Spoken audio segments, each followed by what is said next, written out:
February 16ಕ್ಕೆ ಮತ್ತೊಂದು ಸಿದ್ದರಾಮೋತ್ಸವ ನಡೆಯುತ್ತೆ. ಸಿದ್ದರಾಮಯ್ಯ ಈ ಕಾರ್ಯಕ್ರಮದ ಮೂಲಕ ಮತ್ತೆ ಶಕ್ತಿ ಪ್ರದರ್ಶನವನ್ನು ಮಾಡೋಕ್ಕೆ ಮುಂದಾದ್ರೆ ಅನ್ನುವಂಥ ಪ್ರಶ್ನೆ ಇದೆ. ಯಾಕಂತಂದರೆ ಇತ್ತೀಚೆಗೆ ಕನಕೋತ್ಸವವನ್ನು ಮಾಡಿ ಡಿ ಕೆ ಶಿವಕುಮಾರ್ ಅವರು ಅವರ ಶಕ್ತಿಯ ಪ್ರದರ್ಶನವನ್ನು ಮಾಡಿದರು. 50ಕ್ಕೂ ಹೆಚ್ಚು ಶಾಸಕರನ್ನು ಒಗ್ಗೂಡಿಸಿಕೊಂಡಿದ್ದರು. ಹೀಗಾಗಿ ಈಗ ಮತ್ತೆ ಫೆಬ್ರವರಿಯಲ್ಲಿ ಸಿದ್ದರಾಮೋತ್ಸವವನ್ನು ಮಾಡೋಕ್ಕೆ ಮುಂದಾಗಿದ್ದಾರೆ. CM ಸಿದ್ದರಾಮಯ್ಯ ಸರ್ಕಾರಕ್ಕೆ 1000 ದಿನಗಳ ಸಂಭ್ರಮ ಇದೆ. ಅದು ಕೂಡ ಒಂದು ಕಾರಣನೇ. ನಾಯಕತ್ವ ಬದಲಾವಣೆ ಫೈಟ್ ನಡುವೆನೇ ಸಿದ್ದು ಸರ್ಕಾರ ಏನಿದೆ 1000 ದಿನವನ್ನು ಪೂರೈಸಿದೆ. ಈಗ ಹಾವೇರಿಯಲ್ಲಿ 1000 ದಿನಗಳ ಸಮಾವೇಶಕ್ಕೆ ಸರ್ಕಾರ ಸಕಲ ಸಿದ್ಧತೆಯನ್ನು ಮಾಡಿಕೊಳ್ತಾ ಇದೆ. ಫೆಬ್ರವರಿ 16ರಂದು ಹಾವೇರಿಯಲ್ಲಿ 1000 ದಿನಗಳ ಸಂಭ್ರಮ ನಡೆಯುತ್ತೆ. ಸಾಧನೆ ಸಂಭ್ರಮಾಚರಣೆ ಕಾರ್ಯಕ್ರಮದ ಹೆಸರಿನಲ್ಲಿ ಸಿದ್ದರಾಮೋತ್ಸವವನ್ನು ಮಾಡ್ತಾ ಇದ್ದಾರೆ. ಜನವರಿ 6ರಂದು ಸುದೀರ್ಘ ಅವಧಿಯ CM ಎಂಬ ಹೆಗ್ಗಳಿಕೆಗೆ ಪಾತ್ರವಾಗಿದ್ದರು CM ಸಿದ್ದರಾಮಯ್ಯ ಅವರು. ಸಿದ್ದರಾಮೋತ್ಸವ ಮಾಡುವ ಮೂಲಕ ಶಕ್ತಿ ಪ್ರದರ್ಶನಕ್ಕೆ ಸಿದ್ದು ಬಣದ ನಾಯಕರು ರಣತಂತ್ರವನ್ನು ಹೆಣೆದಿದ್ದಾರೆ. ಸಂಸದ ಬಸವರಾಜ ಬೊಮ್ಮಾಯಿ ಕ್ಷೇತ್ರದಲ್ಲಿಯೇ ರಣಕಹಳೆಯನ್ನು ಮೊಳಗಿಸ್ತಾ ಇದೆ ಕಾಂಗ್ರೆಸ್. ಈಗ 1000 ದಿನಗಳ ಸಂಭ್ರಮ ಸಮಾವೇಶ ಏನಿದೆ ಆ ಹೆಸರಿನಲ್ಲಿ ಸಿದ್ದರಾಮಯ್ಯ ಬಣದ ನಾಯಕರು ಈಗ ಸಿದ್ದರಾಮೋತ್ಸವವನ್ನು ಮಾಡ್ತಾ ಇದ್ದಾರೆ. ಯಾಕಂದ್ರೆ ನೋಡಿ, ರಾಜಕೀಯವಾಗಿ ಕಾಂಗ್ರೆಸ್ನಲ್ಲಿ ಇರುವಂತಹ ಗೊಂದಲ ಏನು? ನಾಯಕತ್ವದ ಬದಲಾವಣೆಯ ವಿಚಾರ. ಹೈಕಮಾಂಡ್ ಈ ವಿಚಾರದಲ್ಲಿ ಯಾವುದೇ ರೀತಿಯಾದಂತಹ ನಿರ್ಧಾರವನ್ನು ಇದುವರೆಗೂ ಕೂಡ ತಗೊಂಡಿಲ್ಲ, ಯಾವ ಸ್ಟ್ಯಾಂಡನ್ನು ತಗೊಂಡಿಲ್ಲ. ಯಾಕಂದರೆ ಸಾಕಷ್ಟು ಗೊಂದಲ ಇದೆ ಕಾಂಗ್ರೆಸ್ನಲ್ಲಿ. ಕಾಂಗ್ರೆಸ್ ಹೈಕಮಾಂಡ್ ಆಗಿರ್ಬೋದು ಮತ್ತು ರಾಜ್ಯ ಕಾಂಗ್ರೆಸ್ ಆಗಿರ್ಬೋದು, ಇವರಿಬ್ಬರಲ್ಲಿಯೂ ಕೂಡ ಗೊಂದಲ ಇದೆ. ಮತ್ತು ಯಾವುದಾದ್ರೂ ಒಂದು ನಿರ್ಧಾರವನ್ನು ತೆಗೆದುಕೊಂಡ್ರೆ ಮುಂದಿನ ಚುನಾವಣೆಯ ಮೇಲೆ ಪರಿಣಾಮ ಬೀರುತ್ತೆ ಅಂತ ಹೇಳಿ ಹೈಕಮಾಂಡ್ ಇದ್ರ ಬಗ್ಗೆ ಏನೂ ಕೂಡ ಮಾತನಾಡ್ತಾ ಇಲ್ಲ.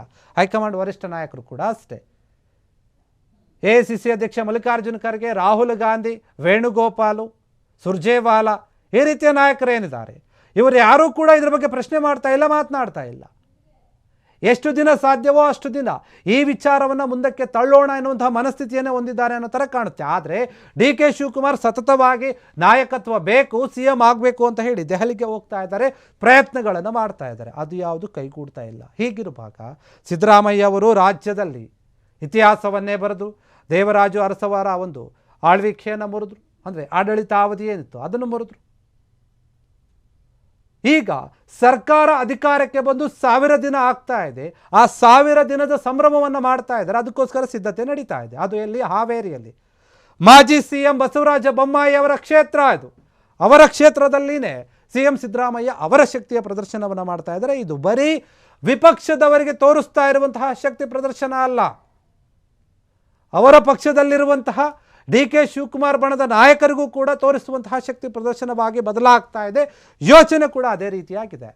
ಡಿ ಕೆ ಶಿವಕುಮಾರ್ ಅವರು ಮಾಡಿದಂತಹ ಕನಕೋತ್ಸವದ ವಿಚಾರವಾಗಿಯೂ ಕೂಡ ಸಿದ್ದರಾಮಯ್ಯ ಬಣದ ನಾಯಕರು ಒಂದು ರೀತಿಯ ನಿಗಾ ವಹಿಸಿದ್ರು. ಇದು ನಮಗೋಸ್ಕರ ಮಾಡಿದಂತಹ ನಮಗೆ ಶಕ್ತಿ ಪ್ರದರ್ಶನವನ್ನು ಮಾಡಿ ತೋರಿಸಿದ್ದಾರೆ ಅಂತ ಹೇಳಿ ಭಾವಿಸ್ತಾ ಇದ್ರು. ಈಗ ಸಿದ್ದರಾಮಯ್ಯ ಬಣದ ನಾಯಕರು ಕೂಡ ನಾವೇನು ಕಮ್ಮಿ ಇಲ್ಲ ನೋಡಿ ಅಂತ ಹೇಳಿ ಫೆಬ್ರವರಿ 16ಕ್ಕೆ ಸಿದ್ದರಾಮೋತ್ಸವವನ್ನು ನಡೆಸ್ತಾ ಇದ್ದಾರೆ. ಅಂದರೆ ಅದರ ಹೆಸರು ಏನು ಅಂತಂದರೆ ಸರ್ಕಾರ 1000 ದಿನ ಪೂರೈಸಿದೆ, 1000 ದಿನದ ಸಾಧನೆಯ ಸಂಭ್ರಮ ಅಂತ ಹೇಳಿ ಕಾಂಗ್ರೆಸ್ ಮಾಡಬಹುದು. ಆದರೆ ಅದು ಸಿದ್ದರಾಮೋತ್ಸವ ಅಂತಲೇ ಜನರು ಕರೀತಾರೆ. ಫೆಬ್ರವರಿ 16ಕ್ಕೆ ಎಲ್ಲ ವೇದಿಕೆಗಳು ಕೂಡ ಸಿದ್ಧವಾಗ್ತಾ ಇವೆ.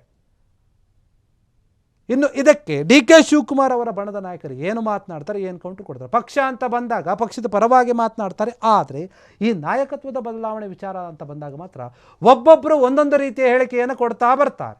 ಅದೇನೇ ಇದ್ರೂ ಕೂಡ ಈಗ ಕಾಂಗ್ರೆಸ್ ಸರ್ಕಾರ 1000 ದಿನಗಳನ್ನು ಪೂರೈಸಿದೆ. ಅದಕ್ಕೋಸ್ಕರ ದೊಡ್ಡ ಮಟ್ಟದ ಸಮಾವೇಶವನ್ನು ಮಾಡ್ತಾ ಇದ್ದಾರೆ, ಅದು ಹಾವೇರಿಯಲ್ಲಿ. ಈ ಮೂಲಕ ಸರ್ಕಾರ ಬಂದು 1000 ದಿನ ಆಯಿತು, ನಾವು ಸಾಧನೆಯನ್ನು ಮಾಡಿದ್ವಿ. ಅಷ್ಟೇ ಅಲ್ಲ, ಸಿದ್ದರಾಮಯ್ಯ ಅವರು ಕೂಡ ಸಾಧನೆಯನ್ನು ಮಾಡಿದ್ದಾರೆ. ನಮ್ಮ ಸರ್ಕಾರಕ್ಕೆ ಮುಂದಿನ ಚುನಾವಣೆಯಲ್ಲೂ ಕೂಡ ಬೆಂಬಲವನ್ನು ಕೊಡಿ, ನಾವು ಇದೇ ರೀತಿಯಾಗಿ ಕೆಲಸವನ್ನು ಮಾಡ್ತೀವಿ ಅಂತ ಸಾರೋಕೆನೇ ಈ ಸಮಾವೇಶವನ್ನು ನಡೆಸ್ತಾ ಇದೆ ಕಾಂಗ್ರೆಸ್. ಕ್ಷಣ ಕ್ಷಣದ ಸುದ್ದಿಗಳಿಗಾಗಿ ಫ್ರೀಡಂ ಟಿವಿ ಸಬ್ಸ್ಕ್ರೈಬ್ ಮಾಡಿ, ಲೈಕ್ ಮಾಡಿ ಹಾಗೂ ಫಾಲೋ ಮಾಡಿ. ಹೊಸ ಸುದ್ದಿಗಳ ನೋಟಿಫಿಕೇಶನ್ಗಾಗಿ ಬೆಲ್ ಐಕಾನ್ ಮೇಲೆ ಕ್ಲಿಕ್ ಮಾಡಿ.